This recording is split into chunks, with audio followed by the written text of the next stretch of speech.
Hi, everyone, and welcome back to another episode of the Democratic Constitution podcast. I'm really excited today to be talking with Jalil from the Spirit of Mandela Coalition, and we're going to get into the Spirit of Mandela Coalition, talk about the organization's call for a nationwide gathering on July 4th, 2026, to rally against the ongoing genocide in Gaza. We're going to talk about the Declaration of Independence, get into a lot of topics. But Jalil, thanks for joining us. I was hoping you could introduce yourself and also introduce the Spirit of Mandela Coalition. Thank you. Thank you for the opportunity, Luke. I really appreciate it. This is, for me, it's an unusual podcast dealing with the Constitution, of course. Yeah, the name of your podcast, for me, is unique. I am Jalil Muntaqim. I'm a veteran member of the Black Panther Party and the Black Liberation Army. I did 49 plus years inside the United States penal slave system. I call it a penal slave system because that's what it is.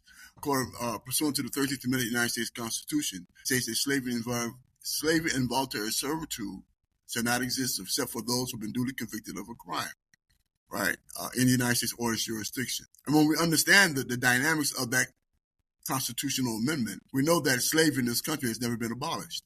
The 13th Amendment was promulgated in 1865, and it ended chattel slavery, but it instituted penal slavery. So they transitioned or transformed the system from chattel to penal. So slavery never ended, okay? So this is, in fact, a slave system, a slave nation. And when we look at the Constitution in that light, particularly the so-called Civil War, civil rights legislation or constitutional amendments, we find that most often, that these amendments have been proven to be a lie, right? Particularly 13th, 14th, and 15th Amendment. We can talk about that as we go on. So I preface my statement in regards to the issues of slavery, right? And the reason why, because, again, we have a system, or we have a government, right, a corporate government, because many people don't understand that this United States government, in fact, is a corporation, right? This corporate government continues to base its foundation, subject to its foundation. And its foundation is based upon genocides and the enslavement of African people. And so we find ourselves now confronting that same foundation again with this new administration, this administration that's support of white supremacy and capital exploitation and imperialism. And so we find ourselves reliving some of the dynamics of a system that's based upon the ideal of this country very existence. And where does the Spirit of Mandela Coalition fit into this? Okay, that's a good question. Although I was in prison for 49 years, I continued to be active while I was in prison. Okay, so let's begin there, if you don't mind. While in prison, I started the first national newspaper of prisoners called Arm the Spirit. This is back in 1977. I established the first petition that was to the United Nations that was actually heard and recorded by the United Nations in behalf of prisoners and political prisoners in the United States. I established the first national political prisoner support group called the National Jericho Movement. That was in 1998. All right, and I'm inspired the development of what we call the International Tribunal. The International Tribunal was held in 2021, October 2021, October 22nd to the 25th. At international jurors come to the United States. What we called International Tribunal was held at the Malcolm X Betty Shabazz Education Center. Appropriate place for it to be held. Why? Because that is the place that used to be called the Audubon, where Al-Haj Malik Shabazz Malcolm X was assassinated. And so we held the tribunal there. As a result of the tribunal, on October 25th, 2021, an esteemed body, international jurors, these international jurors from 9 different parts of the world, who has affiliation with the United Nations and other international bodies, after 3 days of hearings, listening to 30 witnesses, boxes and boxes of documents that they reviewed, they determined that the United States, in fact, is engaged in the process of genocides against Black, brown, and indigenous people here in this country, nominally known or should be remembered as Turtle Island, the original name of this territory. 3,000 miles by 4,000 miles is now called the United States. 3,000 miles by 2,000 miles now called the United States. And so they found the United States guilty on 5 charges. Those 5 charges was mass incarceration. We know that they're mass incarcerating Black and brown people in this country. Health inequities. We know that Black people in this country, particularly people of color, have the worst health circumstances, high forms of heart disease, diabetes, asthma, and etc. right? Much of it results to the third issue, environmental racism. We know that many of our communities are found in areas where they're polluted. What happened in Michigan, in the waters of Michigan? What happened in Katrina? What happened in there are various other places in this country where we find our children being suffocated. I use that word deliberately, by pollution, health inequities. Thirdly, a state-sanctioned murder of our people. We know that they kill us, right? And more often than not, get away with, particularly with police violence against Black, brown, and indigenous people in this country. Note that that in itself is state-sanctioned violence because the police are agents of the state. Right? They function in the best interests of the cities and the states from which they are incorporated. Right? They're also in a corporation.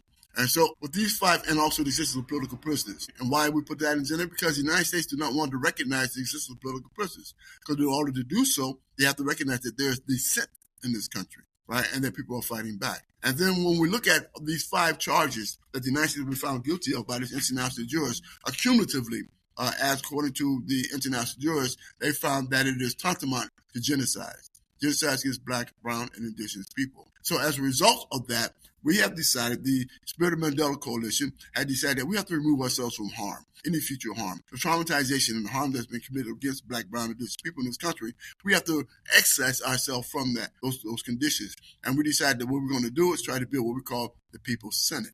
Right? Why? Because we have to create alternative systems of governing. This government does not work for us, then that has not worked for us, it will not work for us, and so therefore we have to come to grow in our own understanding that we need to create new systems of governing in order for us to survive what is now undeniably, right, what this administration is trying to fulfill and manifesting what we already knew, that we are oppressed. We are a repressed people. We're not only a repressed class, we're a repressed nation, a colonized nation of people within the confines of this corporate government of the United States. And so we are building what we call the People's Senate across the country. We're asking our brothers and sisters around the country to get involved, get engaged. We're going to develop what we call people's assemblies, right, in various states. We have broke the country down into six different regions, and we expect to have people's assemblies in each region, and each one of those regions will elect a representative, what we call a senator. And then those senators will come together along with a few others and discuss the issues on the national level and develop a strategy, a national plan for mobilization, national plan for us to fight back, right, to resist the systems of white supremacy and resist the system of capitalist imperialism and how they have super exploited Black people in this country. Now, what is interesting about this, for instance, when we talk about the Constitution, giving the example, right, the 14th Amendment of the United States Constitution, right, we see that this guy, the new dictator of this country, is trying to diminish, right, the 14th Amendment of the United States Constitution. Birthright citizenship is what they call it, okay? But we understand something. How did that come into existence? How did the 14th Amendment come into existence? Okay, after the 13th Amendment, after the emancipation of African people in this country. It's white people making decisions about Black people, right? And therefore, they imposed a citizenship on these emancipated Africans. And it was an imposition. And why I say that? No, we never had a choice in the matter. The African people who were emancipated never had a choice in the matter. They never had an opportunity to decide what we call plebiscite vote, or to decide or to determine whether or not they would want to return back to Africa, or whether they want to be part of this experiment, so-called American experiment, or wanted to establish their own homeland, right, within this territory. That decision was not made, provided for us. Those issues or those possibilities was not provided to us. Right? This 14th Amendment was imposed upon us. So just as it was imposed upon us, they can remove it, right? They remove citizenship from us, as they're doing with many of the people in this country today, and deporting them. And so they can classify us as having been, and I'm talking about African people in this country, or African descendant people of this country, they can classify us as having been imported property, subject to this Atlantic slave trade, and therefore not quote-unquote citizens. But nonetheless, even in that case, even if they were to consider us as citizens, we've always been treated as second-class citizens, okay? We've never been fully or wholly embraced in this country as citizens, all right? And so, therefore, the 14th Amendment is a lie, right? It is not truth, okay? And then when we look at the 15th Amendment, the 15th Amendment was supposed to provide Black men the opportunity to vote, right? Back in 1870. Right? Although they didn't give it to white women or women in general, Black men were supposed to have the opportunity to vote. And if that was true, if that was what it was supposed to mean, then why would we have the 1964 and 1965 Voting Rights Act, right, and the Civil Rights Act? Why was that necessary? Because it's a lie. 13th, 14th, and 15th Amendment. They're lies. And we've been indoctrinated, right, into the belief that the system is fair and equal and inhumane, and it is not. Right. And so for us, we decided there's necessity for us to save ourselves for any future trauma, any future harm by creating alternative systems and divorce ourselves from this system of capitalist imperialism and white supremacy. Hearing about the People's Senate is really interesting. Is there an idea that perhaps this process will involve finally giving people the opportunity to make these decisions, or involve drafting new documents? Something will come out of these meetings, I'm imagining. Absolutely, absolutely. In fact, we're organizing what we call a national mobilization opposing genocide. And it's going to be for July 4th, 2026.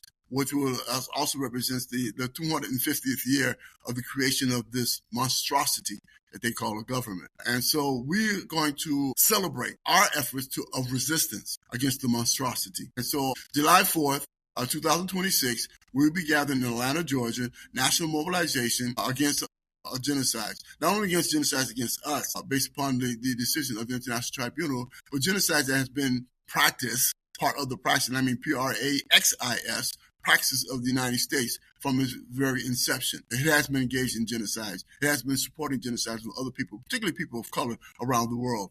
And therefore, we are engaged in the process of, again, not only exposing it, but challenging the system that is hell-bent on applying or using this form of coercive control of the population, the world's population for the most part, right? And so we believe there's a necessity for us to gather our forces together, gather our people together, real, true humanitarian, freedom-loving people together, and so that we can collectively, in a unified and uniform determination, oppose the systems of genocide. Well, I was familiar with the People's Senate, I think, from more or less its inception, and then was reminded of the work you all are doing, hearing about this call on July 4th, 2026, as you said, for this national mobilization against genocide. I picked out one little part from the announcement that I like. You know, it says the 19th century abolitionist Frederick Douglass asked,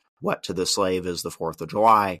And then it goes on in the legacy of Crazy Horse, Reverend Nat Turner, Gabriel Prosser, Denmark Vesey, Harriet Tubman, Lolita LeBron, and all the freedom fighters throughout history.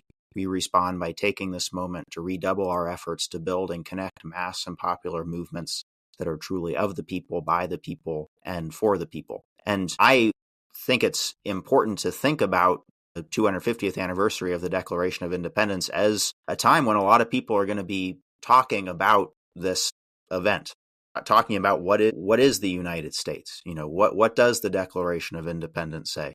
And of course, we're going to get an official narrative, as we have, you know, during all of the birthdays. There's always an official narrative. Rest assured, there will probably be a military parade down Pennsylvania Avenue, trying to highlight the military strength of this imperialist entity. And how is the Spirit of Mandela Coalition? How do you all think about the Declaration of Independence? Is there perhaps a conception or your conception as well around an unrealized promise of all people are created equal, a great degree of hypocrisy? How much does the Declaration of Independence fit into this? What was the condition of African people and Native indigenous people of this country in 1776 when it was declared? We're still suffering the conditions of white supremacy.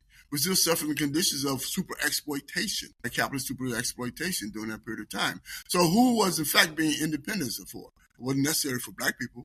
It certainly wasn't for red people, people of color. So what does it mean? How does that translate into our reality?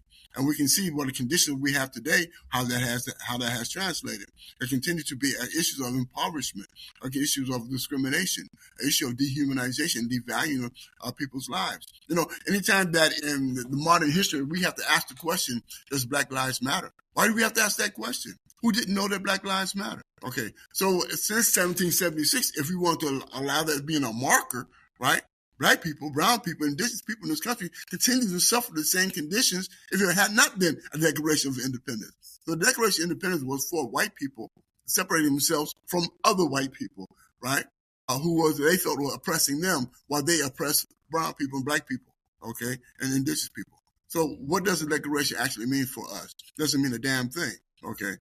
We have continued to suffer the same realities outside of our own capacity to fight back and resist. So everything that we've achieved in terms of any modicum of idea of being free, right, as a result of our struggles, as a result of our resistance. You named a few that we have in our document, and it has been continuous, right, from the time of the Amistad resurrection, and they won and went back to Liberia. The Africans went back there to today, to the liberation of Assata Shakur, right, from our forces. Our forces liberated her, and now she's held in security in Cuba, right?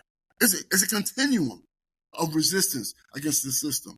So I asked the same question as Frederick Douglass asked when he made that statement, what is July 4th through the slave, right? It's always been a form of continuing their ideal of their superiority and using that ideal as a means to indoctrinate and create a system where everyone else would be subservient within that system of governing. So it's time for a new declaration, a true declaration comprising all the people, not just white men, as the original declaration was written and supporting thereof. So that declaration, as far as I'm concerned, is a false declaration. It's a proclamation of white supremacy. What would this new declaration include? Would it retain the idea of universal and equal rights, but actually make it universal and equal? What would this new declaration look like? No, you just answered your own question. Because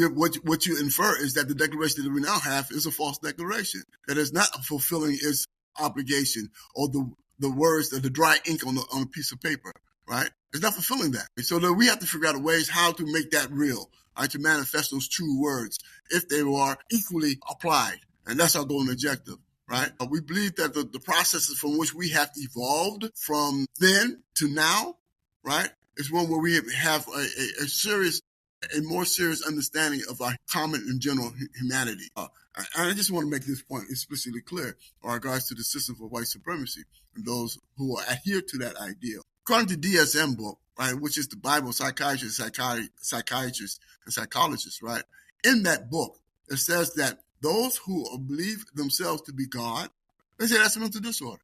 That's not my words. That's their words, right? If you have a God complex, you have a supremacy complex, you have a mental disorder, right? So what does that tell you about white supremacy? People who believe they are superior than any other people on the planet. What does that tell you, right? Yeah, they're suffering from mental disorders. There's no doubt in my mind about that. And unfortunately, it is violent. That mental disorder, it is violent. It is massively violent. It's genocidal, where they treat people as being subhuman. Keep in mind that the Declaration of Independence of this country still holds that black men are 3/5 of black people, are 3/5 of human beings. That's what it says. It's in the Declaration. Has that been changed? Right? It says in that the indigenous are savages in that document. Okay? This is what they believe. This is what they adhere to. So, I mean, we don't understand our history, and now they're trying to prevent us from learning that history, to prevent us from becoming woke, right? Whatever that means. Well, I think what it means is being understanding the true nature and the history of this country, right? Being conscious of the reality of white supremacy, be conscious of the reality of capitalist imperialism, okay, is woke. And they don't want you to be woke, right? They need a population that is, for the most part, and I use this word loosely, ignorant to history, ignorant to the real conditions from which we are subsisting, living in, trying to survive, right? So for me, it's important that we build a new declaration, not only a declaration of independence, but a declaration that informs our true humanitarian nature, right? That we're all on this planet together. And if we don't operate and function as that, as they are doing now, I think many people understand it now, they're destroying the planet. Right? Not only destroying people, but they're destroying the planet. Right? Profit over people. That's the reality that we are confronting. Would part of this rewriting or recreating, would part of it involve a new constitution? Yes, we have to write something new. We have to come create a mechanism for which the institution is manifesting the written word. We don't have that yet. Anytime that we can elect someone who decides that they want to subvert the Constitution, right, and use it as their own toilet paper, so they can crap all over the world with impunity, then we know that either the document is wrong, or the person who represents that document is wrong. And in this case, we say both. All right, because they have not adhered to the true dictates of the word itself. So we have to really refine the document. Also, I think it's important for us to step back and look at where the document came from. Right, the document in and of itself comes from the native federations that created a document of their federation, from which these 13 people who claim themselves to be the founding fathers of this country used that document for their own benefit. So that's the origins of the document itself, right? It comes from the indigenous community, and then they use their federations, the indigenous federation, and turn that document for their own purpose and use. And so if they can do that, there's no way in the hell, in my mind, that tells me that we cannot make something even better, okay, to improve upon that particular document or create another document that's more conducive to our survival and our needs as human beings on this planet, as a species on this planet. You know, I've been thinking recently and also reading the work of other people who've talked about the need to bring people together to rewrite these documents, to really reconsider what kind of structures we want to live within, and really give people the opportunity for the first time to come together to create the foundation of a society, since, as you were saying, you know, that was obviously not how it was exactly done. the reason why we're building the People's Senate. We need to build this kind of grassroots, from the ground up, a movement, mobilization, to decolonize our thinking. Because the majority of us has been indoctrinated into a system that is not in our best interest. Right? So we have to decolonize our thinking. We have been taught to believe that this is the best social system in the world, okay, which is a lie. Okay? This is the most murderous a system that we have ever known in human history. I've studied thousands of years of human history, and this particular system, from its onset, is genocidal and based upon the goals and objectives of enslavement. Right, that people need to be enslaved or need to be controlled in a way that profits others, while it denies the rights and human rights of many more. This is the only country that used the atomic bomb, not once but twice. Hiroshima and Nagasaki. It's the only country that used chemical defoliants, right, that they did in Vietnam, even against its own soldiers. And so, we have to grow in our own consciousness and understanding and decolonize our thinking on how we have been indoctrinated by these false ideals and these lies, essentially, as I made mention about 13th, 14th, and 15th Amendment. So we have some work to do. And building the People's Senate is part of the process. If 13 men, right, 13 white men, 13 privileged men was able to create this country, you can't tell me what we can't do if we put our minds to it on a collective level, on a national level. Yes, we can make something different, something more pure, something more genuine, something more authentic, something more humanitarian, right, in terms of our future, right, especially for our children. All right, we have to put the information out there. Right, and your podcast and many others that forum I've been on, my dear beloved brother Jihad Abdul Mumit has been on, my dear brother Matt Myers, he's been on. Our efforts to challenge this reality has been one that has been most crucial, right, in recognizing what we need to discover, well, not only within ourselves, but what we need to discover amongst ourselves collectively, right, Black, brown, and indigenous. We have work to do. Okay, and again, we have to remove ourselves from harm, remove ourselves from this genocidal bent that this country is on, right? And begin the process for which we can liberate ourselves, right? There's a song, I'm going to say this song. It's a song by a group, old group called Funkadelics, right? And they had a whole song that says, "Free your mind and your ass will follow." And we got to free some minds around here, and we got to make people believe that they can in fact win, that we can win. Right? We have to restore this idea that we can engage in struggle and be successful.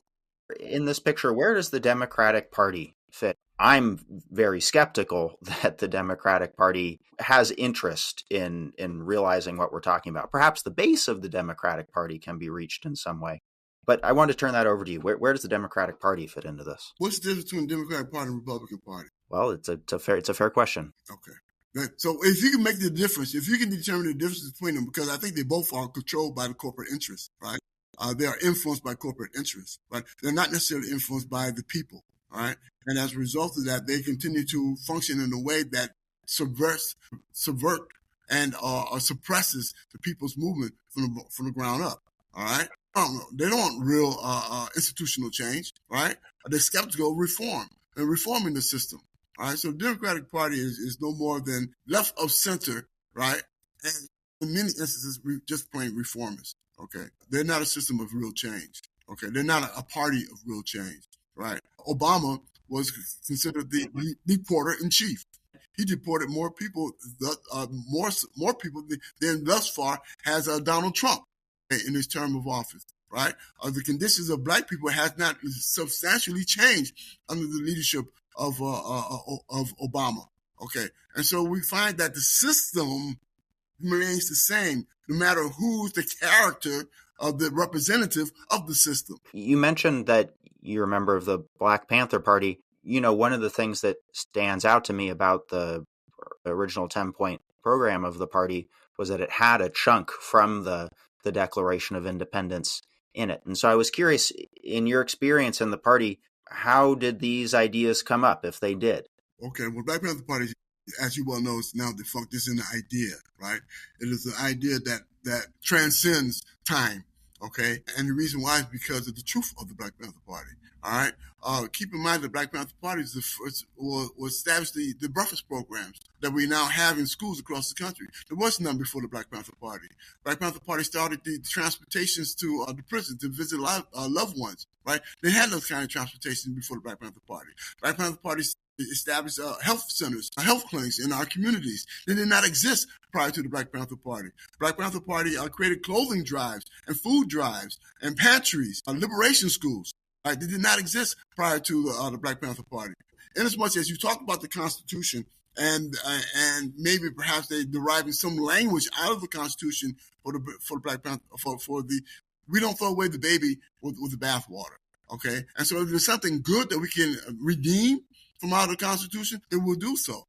All right, but we got to look at it in the context of history, right, and how there has been how the Constitution has been applied. Right, and it has not been applied equally and fairly for the most part. So the Black Panther Party challenged the system, right? And as a result of our challenge, the system sought to destroy the Black Panther Party, okay? In all of this truth that it brought to bear, all right?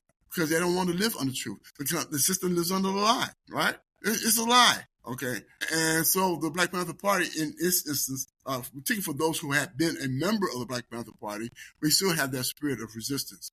All right. So that is the legacy of the Black Panther Party, for which I am honored to have been a member. I joined when I was 16. By the time I was 18, I was recruited into the Black Underground, which was the Black Liberation Army. By the time I was 19, I was in prison. I didn't get out till I was 68. But even while I was in prison, I continued to organize, continued to build. Right. And now that I'm back out in the community, this is where I belong. This is who I am. I am, quote unquote, a revolutionary. I say that proudly and I say that loudly. Right. Because for us as a species on this planet, we have to evolve. If you take the R off of revolution, what do you have? You have evolution. And as a species on this planet, we evolve. If we don't evolve, we devolve. And sometimes we have to put the R back on because there's certain individuals' powers become calcified, right, in their thinking, right? They don't believe in changing, right? They don't believe in moving forward. They don't believe in evolving. And so, therefore, the R has to be put back on because they have to be forced to. They have to be ushered into the dustbin of history so that the new can arise, okay? And so that's the reason why I declare myself as a revolutionary, because I think that as a human species on this planet, we have to evolve. And we have to be determined, right? We have to be audacious.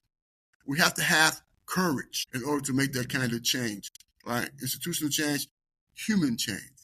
Right, we have to begin the processes of building true, unadulterated love amongst ourselves, amongst our people, right, amongst people in general. Because if we can't love ourselves, we can't love anybody else. And as a people, particularly Black people in this country, Turtle Island, right, we have been traumatized. We are traumatized. In fact, we are a traumatized nation. We're a traumatized nation, right?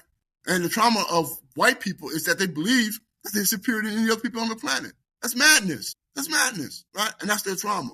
And we are impacted by that madness, okay? We're impacted by that madness. So for Black people, brown people, indigenous people in this country, we have to remove ourselves from that kind of madness, that kind of force reality, manifest reality, what we call manifest destiny, right, of this country, right? But let's go even back further. 1493, the Doctrine of Discovery, right? Pope Alexander VI, right? They instituted and created these conditions back in 1493. If you go read that document, it says that the Portuguese and the Spanish was instructed, actually commanded by the Pope to go out in the world and conquer, okay? And if the people do not conquer, to make them subservient, right, to enslave them, if not annihilate them. That's usually why we don't have the Aztecs anymore, the Incas anymore, the Arawaks anymore, the Tianos anymore, off the planet, gone, as a result of this incursion of colonialism, right, this incursion of white supremacy. And so we have to look at 500 years of this kind of dehumanizing people, particularly people of color, right?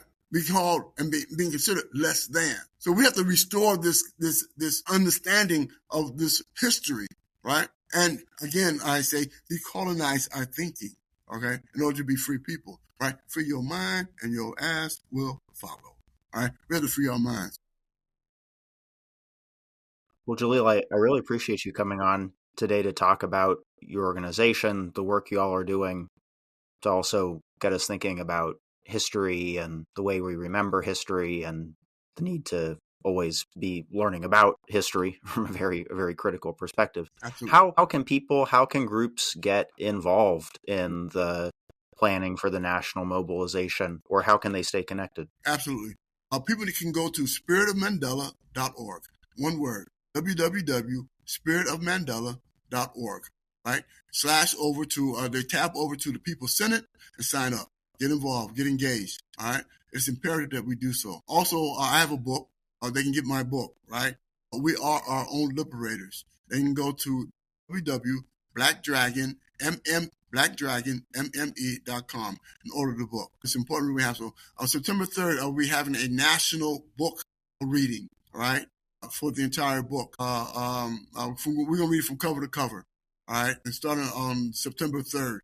And so if people got the book, can get the book and plug in, and we'll figure out, we send out flyers and information of the link for the Zoom for this national reading of the book. But we are building, and we are growing. We are establishing relationships with other organizations of all races, all ethnic groups, and building our base for this national mobilization in 2026, July 4th, 2026, Atlanta, Georgia. Be there or be square. I think that taking the opportunity presented to us by this 20th anniversary, there's going to be space. There's going to be space to put our ideas out there, and I think really change the narrative, shape the narrative as best we can, certainly combat the mainstream narrative as we talked about, and really think about how we can create a democratic and just and equal society and world. Absolutely, absolutely correct. And I thank you, Luke, for giving me this opportunity to share these concerns, right, and our strategy, how we want to move forward, leading into not only to the mobilization, but further on as we build the People's Senate and organize ourselves as an oppositional force, right? Because the Democratic Party is not an oppositional force to the Republican Party. They are two peas in the same pod, okay? And we have to understand that the corporate interest controls both of those parties, okay? We no longer live in a democracy. Let's make that point explicitly clear too, right? This is not a democracy anymore, right? It's a plutocracy, all right? We have 13 billionaires in the cabinet of the White House right now. 13 billionaires, right? Keep this also in mind. There are 740 billionaires in this country with accumulated wealth equal to that of all of Western Europe. All of Western Europe. Accumulated wealth of all of Western Europe is in the hands of 740 people, corporations, and individuals here in this country, and a population of 330 million, all right? And they keep us divided. They keep it divided by race, keep it divided by class, so that we won't rise up as a unified form, as a population against a system that is exploiting the hell out of everybody. And with this new dictate from the dictator, right, we're going to find increasing repression in this country. ICE is now the largest armed force in this country, almost equivalent to the entire military. We live in a fascist state now. And again, I make this point specifically clear. This is not a democracy. It's a plutocracy. The rich rules. It's a daunting task. There's no doubt about it. No, it's a daunting task. But we have to get in it. Got to get in it to win it. Okay? If you're not in it, you're not going to win it. And I am certain And I say that with genuine authenticity as I possibly can. We're going to win. Thank you for it kindly. All right. Be safe. And tell all your listeners, I say also, be safe. Keep your head on the swivel because they're not playing games. They're a hard body on what they're trying to do. And we just got to be as hard in terms of our opposition.